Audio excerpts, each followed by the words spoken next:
히브리서 저자는 그의 편지를 받는 성도들에게 이제 마지막 13장에서 이제 성도들은 어떻게 살아야 하는지에 대해서 이야기해 주고 있습니다.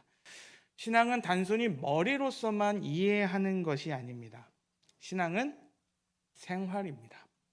우리가 믿고 있는 것을 그냥 우리의 생각과 우리의 마음으로만 붙잡고 있다면 우리는 불행한 사람들입니다. 성경은 우리가 보고 있는 믿음을 우리의 생각과 마음으로만 두지 말고 우리의 믿음이 나가야 한다는 것을 보여줍니다. 우리의 믿음은 지식으로 알고 마음으로 동의하고 그리고 실천해야 합니다. 성경, 특히 사도들이 기록한 서신서들은 대부분 이러한 형식대로 쓰여졌습니다. 먼저는 해결해야 할 문제들을 언급합니다.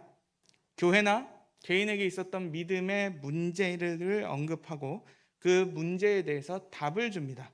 그래서 교리적인 해답을 먼저 주는 것이죠. 믿음의 지시적인 내용을 먼저 언급하고 난 다음에 그리고 이 서신서들은 그에 따른 행동적인 면을 언급합니다.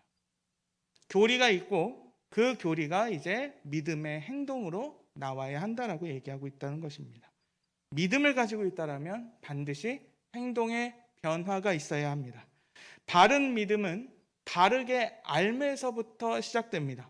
그리고 그것을 동의하는 마음의 감정의 변화가 있고 난 뒤에 믿음을 가진 백성으로서 반드시 행동으로 그 믿음이 보여지게 된다는 사실입니다.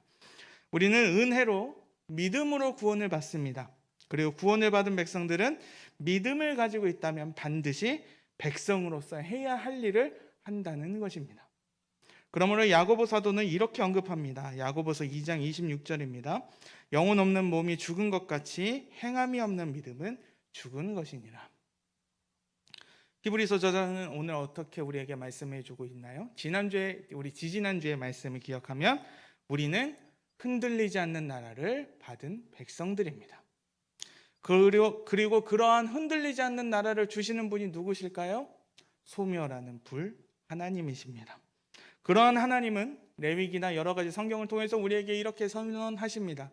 내가 거룩하니 너희도 거룩하라.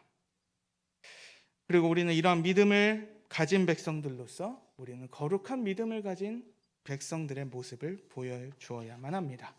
그러한 백성들의 삶을 오늘 본문은 이렇게 우리에게 보여주고 있습니다. 먼저 사랑해야 합니다.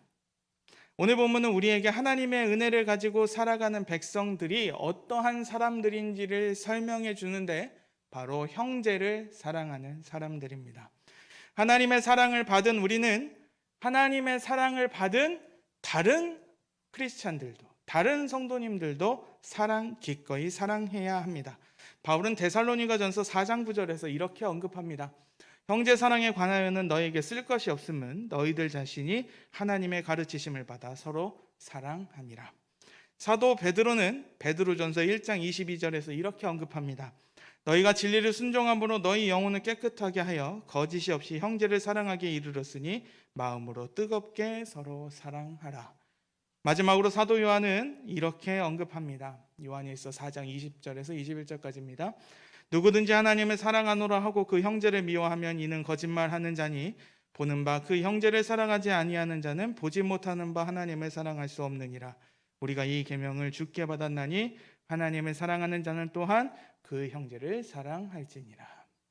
아멘. 하나님을 사랑하는 사람은 반드시 우리의 형제, 우리의 자매를 사랑해야 합니다.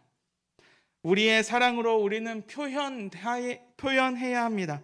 우리의 사랑을 통해서 하나님은 우리에게 말씀하시고 우리를 통해서 하나님이 보여진다는 사실입니다.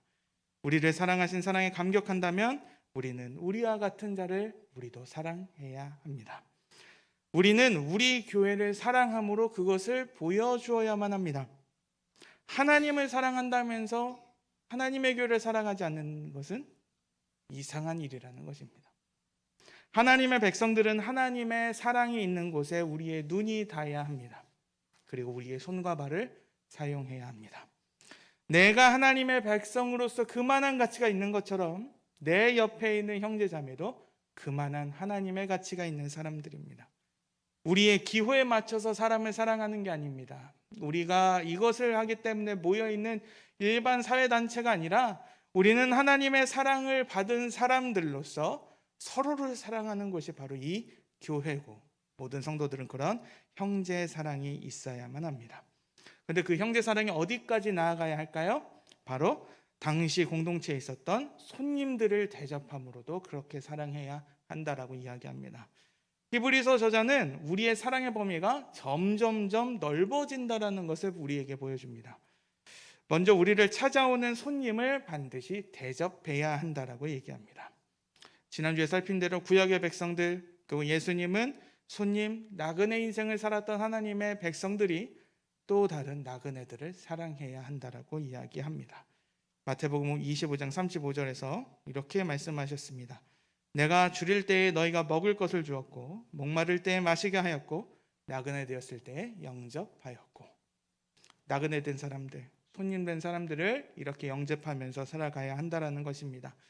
당시의 사도들도 교회들을 순회하면서 사역할 때에 이 교회에서 저 교회로 옮길 때마다 교회에서 영접하고 그들을 대접하고 그들을 사랑으로 섬겼다는 사실입니다. 교회들은 손님들이 오고 가면서, 그리고 그 가운데 사도들을 섬겨가면서 교회 전체가 세워져 나가는 공개와 부조를 하며 나아갔다는 사실입니다. 그렇게 교회들은 복음을 듣고 그 복음대로 살아가려고 했습니다. 오늘 히브리서 본문은 그러한 손님을 대접하는데 구약의 이야기를 들어서 우리에게 다시 한번 이야기합니다. 구약의 일들, 아브라함과 롯의 이야기를 통해서 바로 천사까지도 대접을 했었던 일을 상기시켜 줍니다. 아브라함은 천사를 대접함으로 그에게 아들 이삭이 태어날 것이라는 기쁨의 소식을 들었습니다. 롯은 천사를 대접함으로 그가 소돔과 고모라에서 탈출하게 되는, 구원받게 되는 일을 이루시는 것을 경험했습니다. 그렇게 구원의 놀라운 역사가 손님 대접의 그 모든 사랑의 표현으로서도 계속 이루어졌다는 사실을 우리는 보게 됩니다. 그래서 우리 하나님의 나라가 그렇게 세워졌다는 것입니다. 그런 사랑의 변화가 우리 옆에 있는 형제자매, 그리고 우리에게 오시는 손님, 그리고 하나 더 나아간다는 거죠. 바로 우리를 찾아오지 못하는 형제들까지라도 우리는 사랑해야 한다는 사실입니다. 바로 우리가 가지고 있는 이 복음으로 인해서 우리는 지금 아직 고통을 당하지 않지만 고통을 당하는 그 백성들을 위해서도 그들을 위해 사랑해야 한다는 사실입니다. 우리가 더 나아가 학대를 받고 있는 그 사람들까지도 우리는 우리의 믿음을 같이 갖고 있는 그 형제 자매들을 생각하며 사랑할 수 있어야 한다는 것입니다. 히브리서 10장 34절에 이미 이렇게 언급하고 있습니다. 너희가 갇힌 자를 동정하고 너희 소유를 빼앗기는 것도 기쁘게 당한 것은 더 낫고 영구한 소유가 있는 줄 알미라. 여기서 갇힌 자를 동정하고가 나옵니다. 나한테 아직 이런 일이 없기 때문에 나하고는 아직 상관이 없는 일이라 그들은 여기지 않고, 우리 형제들 가운데, 우리 자매들 가운데 믿음 때문에 고통당하고 있다라면 그 형제, 그 자매의 일이 바로 나의 일이라 생각하고 우리는 사랑으로 그들을 도와야 한다는 사실입니다. 복음으로 인해서 고통을 받는 우리의 형제들이 그냥 멀리 있기 때문에 그 상황을 나 몰라 하는 것이 아니라 우리의 형제 자매요, 그들의 복음도 나의 복음도 동일하다면 우리는 같이 아파하며 기도하며 나아가는 것입니다. 사도행전 11장은 안디옥 교회가 예루살렘 교회를 돕는 일을 설명해 주고 있습니다. 그리고 옥에 갇힌 바울을 위해서 빌립보 교회가 수많은 노력을 기울였다라고 성경은 이야기합니다. 같은 믿음을 가진 백성들은 서로를 도와야 합니다. 우리를 찾아오는 주님의 백성들, 심지어 우리를 찾지 못하는 주님의 백성들까지도 우리는 하나님의 백성으로서 우리는 사랑해야 합니다. 우리의 기도와 우리의 도움으로 그들을 도와야 한다는 사실입니다. 그러한 사랑이 하나님의 백성들의 사랑을 통하여서 하나님이 드러나게 합니다. 하나님의 사랑이 흘러감으로 하나님께 영광이 되는 일이 벌어집니다. 그리고 서로 도와가며 하나님의 나라가 확장되어 가고 있습니다. 우리를 살리는 사랑이 바로 그러한 사랑의 결과로 주어졌다라는 것을 우리 잊지 말아야 합니다. 우리도 또한 이러한 사랑의 결과였습니다. 그렇다면 우리는 이러한 사랑을 또 우리에게 맡겨진 영혼들에게 사랑함으로써 이 사랑이 흘러가게끔 우리는 해야 한다는 사실입니다. 그러므로 우리는 놀라운 일을 보게 된다는 사실입니다. 그리고 우리 하나님의 백성들이 해야 할 것이 먼저 사랑이라면 그 다음에 우리에게 필요한 것이 바로 정결입니다. 오늘 본문을 따지자면 먼저 성적인 면에서의 정결함과 거룩함이 있어야 한다는 사실입니다. 이 편지를 받았던 시대를 이해하셔야만 합니다. 로마 시대는 우리가 상상했던 것 이상으로 성에 대해서 열려 있었던 시대라고 볼 수 있겠습니다. 분명 자신들의 정숙함과 정결함을 말하는 사람들도 있었습니다. 그러나 참으로 성적으로 자유분방한 시대였다라는 사실입니다. 그런데 그러한 사회상이 교회 안으로 들어오게 되는데 고린도 교회에서 한 여인을 두고 부자가 동침한 사건까지 있었다라고 얘기합니다. 그러므로 오늘 성경은 분명히 말하고 있습니다. 하나님이 주신 성적인 관계는 분명히 있는 것인데 그 성은 한 남자와 한 여자의 결혼을 통해서만 가능한 사실이라는 것입니다. 한 남자와 한 여자의 결혼입니다. 한 사람과 한 사람의 결혼이 아니라 한 남자와 한 여자의 딱 둘만의 사랑이 있는 결혼 가운데 성관계가 있어야 한다는 사실입니다. 음행과 간음과 같은 성적인 문제와 분명히 우리는 다르게 살아가야 한다는 사실입니다. 직접적인 부부 외의 성적인 관계, 어쩌면 영적인 제사로서도 성행위가 있었던 이런 시대에도 우리는 분명하게 단절되게 하나님이 정하신 방법이 아닌 것에 대해서 우리는 피해야 한다는 사실입니다. 바로 이러한 일이 하나님의 심판이 있게 된다는 사실을 우리는 기억해야 합니다. 고린도전서 6장 9절에서 바울이 아까의 그 상황이 있는 고린도 교회에게 이렇게 얘기합니다.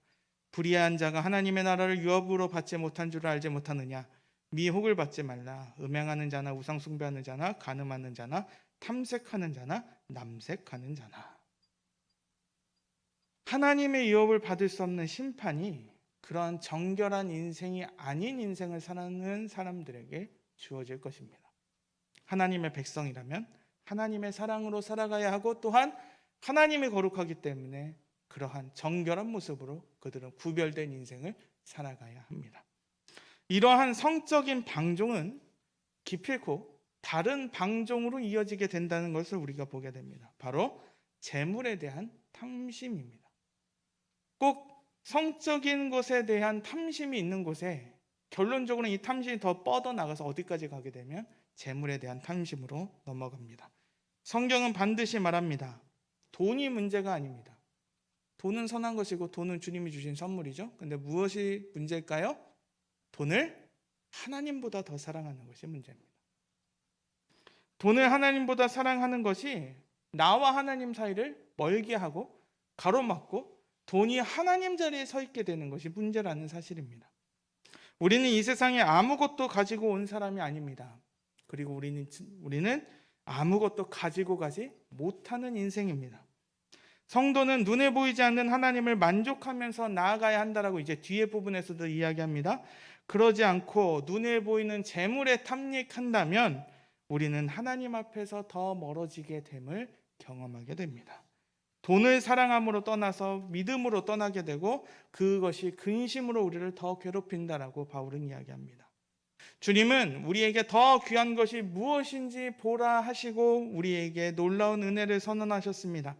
우리에게 공중의 새를 먹이시는 하나님을 기억하라 하시며 그 새보다 우리가 더 귀한 사람들이고 우리가 정말로 하나님의 사랑을 받은 사람으로서 돈보다 위대하신 하나님을 의지하며 살아가야 한다라고 이야기합니다. 이 하나님이 자신의 백성들에게 이렇게 선언하십니다. 하나님의 백성들에게 하나님이 결코 떠나지 않으신다라고 선언하셨습니다. 하나님의 백성을 인도하는 여호수아의 그 두려움이 있는 그 여호수아에게 오늘 하나님이 이렇게 선언하셨습니다. 여호수아서 1장 5절입니다. 내 평생에 너를 능히 대적할 자가 없으리니 내가 모세와 함께 있었던 것 같이 너희와 함께 있을 것임이니라. 내가 너희를 떠나지 아니하며 버리지 아니하리니. 하나님이 자신의 백성들을 사랑하셨습니다. 우리가 하나님을 알기도 전에, 우리가 하나님을 찾기도 전에, 우리가 하나님을 사랑한다 고백하기도 전에 하나님이 우리를 찾으시고 우리 인생 한 사람 한 사람에게 역사하셨습니다. 하나님의 놀라운 은혜를 경험한 백성들에게 하나님은 그 백성 한 사람 한 사람을 끝까지 사랑하시는 분이십니다. 우리가 믿는 그 믿음의 모든 것을 이루시는 그 하나님의 아들을 주시면서까지 죽기까지 우리를 사랑하셨습니다. 그 예수 그리스도가 순종하셨고 그 모든 것을 이루셨으므로 그 하나님 아들의 은혜로 우리가 하나님의 나라로 들어가고 하나님의 나라를 상속받는 백성이 되었습니다. 그러므로 우리는 하나님의 원수에서 하나님의 아들, 하나님의 딸이 되었습니다. 그러한 하나님이 우리와 함께 하시기에 사랑의 하나님을 우리는 경험하며 하나님의 사랑을 전해야 하고 거룩하심을 우리를 드러내며 나아가는 인생이 되어야 한다는 사실입니다. 그것이 바로 우리라는 것입니다.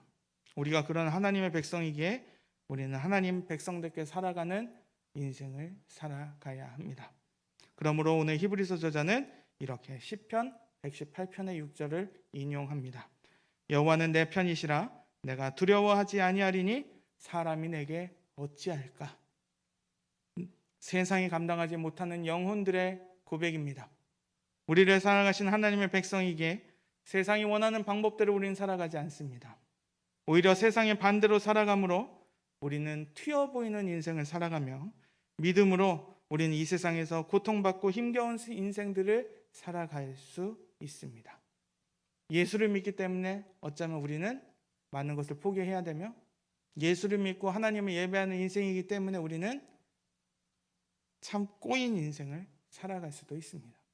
그러나 우리의 믿음의 주요 온전케 하신 예수 그리스도의 사랑으로 사는 백성들은 눈에 보이지 않는 하나님을 의지하며 살아갑니다. 그리고 우리는 형제를 사랑하고 정결한 인생, 거룩한 인생을 살아갈 때에 우리를 떠나지 아니하시는 하나님이 우리에게 힘과 능력을 더하시며 우리와 함께 이 길을 가실 것입니다. 매일의 은혜 속에서 우리는 하나님의 위대한 일을 보게 될 것입니다. 그때 우리가 하나님을 더 의지하며 하나님을 바라볼 때 하나님은 우리의 상상과 우리의 생각과 우리의 기도보다 더 위대하고 놀라운 일을 이루실 것입니다. 그러므로 우리가 놀라운 일을 찬양하며 나아가시는 우리 귀한 성도님들, 우리가 이것을 기억하시면서 우리를 통하여 하나님의 사랑이 그리고 이 세상과 구별된 거룩한 인생으로서 우리가 하나님을 의지하고 하나님을 만족하고 하나님이 주신 은혜 가운데 살아가시는 귀한 성도님들과 제가 되었으면 좋겠습니다.